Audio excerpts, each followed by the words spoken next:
Hi, my name is Sam Sloan. I've been sharing lots of hints and tips around how to use quite a few of the online platforms like Zoom and WebEx and Teams, etc. But today I thought we'd talk about the Teams Powerpoint Live element, and of course the host annotation as well. PowerPoint Live's been around a little while, to be honest, but the host annotation is relatively new. We're August 2021. It's not been around that much longer. But you know, I actually quite like this feature, and also what it's provided is an opportunity for us to move between some of the applications nice and seamlessly as well, which if you've been watching a few of my videos on this channel, you'll know is a little bit of one of my bugbears, if you like, from going from one application nice and smoothly to the next. So let's have a look at this then, shall we? So as normal, you'd go up to the top right hand corner to share your screen. Don't click on leave. I've very nearly done that a couple of times, I've got to say, in sessions, but nonetheless. Click on there, and of course, rather than now, it appears in the top right hand corner. It used to kind of appear at the very bottom of your screen, all of the elements that you want to share.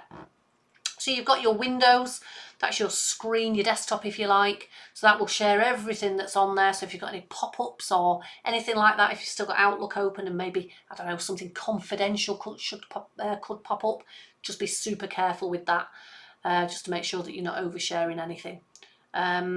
You've also got your windows underneath, which is sharing the specific application. So if something did pop up over the top of it, for instance, nobody in the meeting would actually be able to see that, only yourself. So of course you can share things like Word documents, PDF, videos, etc. And the video, one of the nice things that I quite like about this now is the computer sound is just a simple toggle just at the very top right hand corner, which I've got to say quite a lot of people actually forget to do. They forget to do that in Zoom as well when they're sharing videos, so everybody can hear the sound.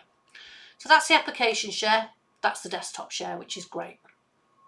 But what we do have, of course, is PowerPoint Live, which I absolutely love actually. I think it's quite nice. There's a few slides in here that I've been sharing previously and that I've been working on over the last sort of few weeks or even months sometimes. And it kind of holds on to them, which is quite useful. So let's just have a look at this if I wanted to share one that I've already used and I've already got open. And I'll show you how it kind of behaves with the other different sharing options that we have. So this is one that I've already got in my list. It's a slide deck that I use for one of my coaching programs, and it's lovely. Straight away it's there, don't have to upload it, no messing about, really, really simple, which is great. What I can do now though in this host view, if I wanted to kind of jump forwards to a couple of the slides and sort of flick back to a couple, I can do that. And this window here, the slide, is all that the people in the meeting or in the training session are seeing. That's it, they can't see any of all of this that you're doing here in the background. There's a couple of other things though that of course have been added, which I think is great. These annotation tools. Now as the host you can use them, which is fantastic. The learners at the moment or the people in the meeting on the slides can't do this at the moment. Whether teams are going to do this, I'm not so sure, but at the minute it's a massive step forward, so at least the host can do this, which is great. You've even got a little laser pointer pen, for instance, if you wanted to kind of do that, and that disappears after a few seconds.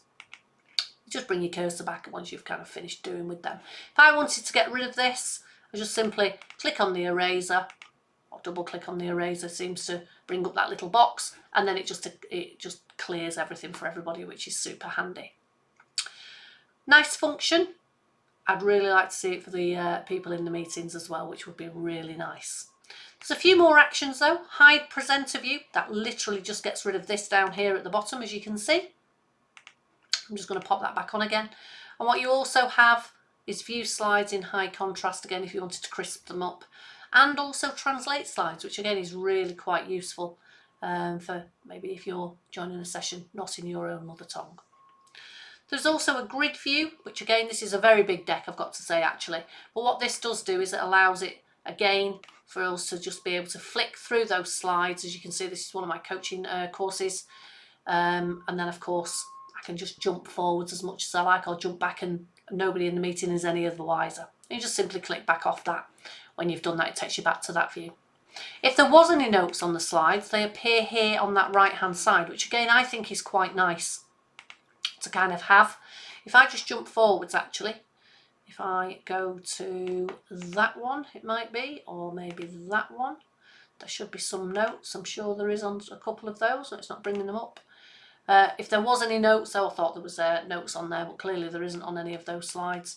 It also brings them into there, which again is, I think, quite a nice way of having that presenter view,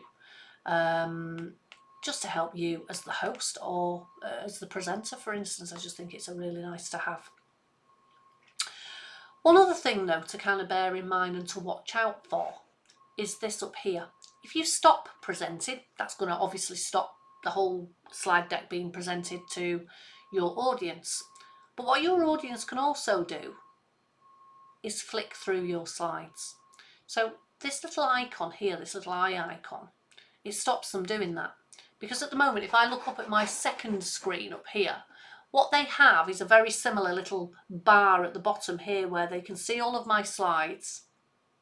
Can't see the slides, you can see the number, and they have a little arrow that they can flick through. They can do that at their will. I don't know they're doing that, and that doesn't change it for anybody else in the meeting either.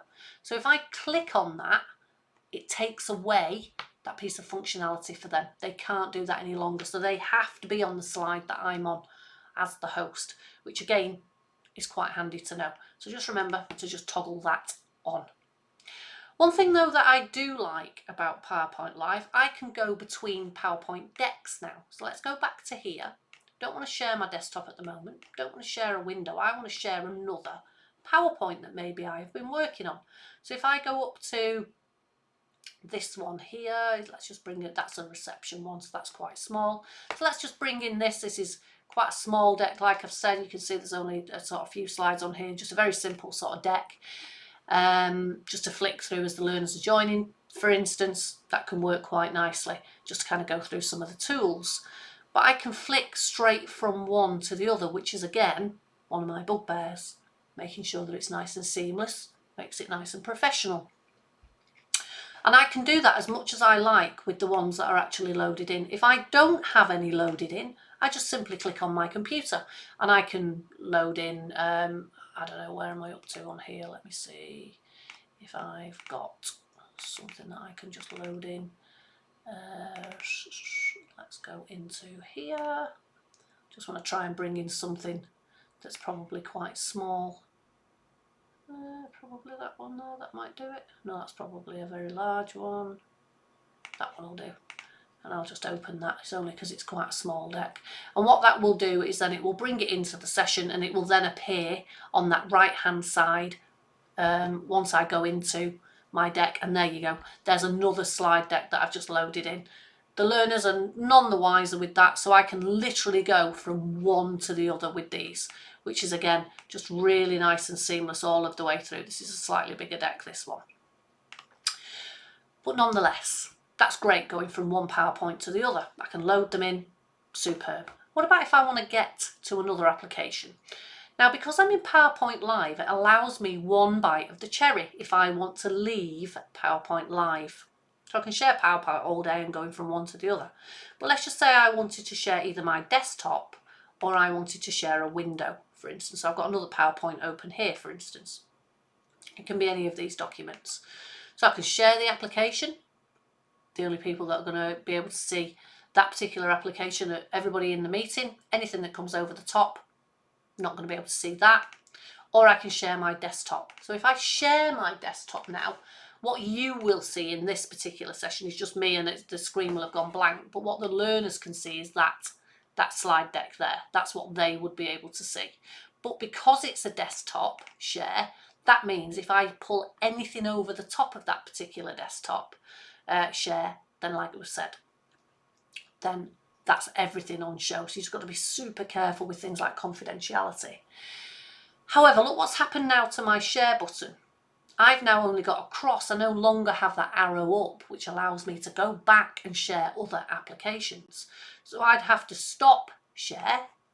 I've got my arrow back up again now, and then go back into share to share something else. I could go back to PowerPoint Live, or I could simply go back to, I don't know, another document, session plan or something simple that I've already got open on my desktop. So if I just open that and I just drag that in, that's what the learners are seeing.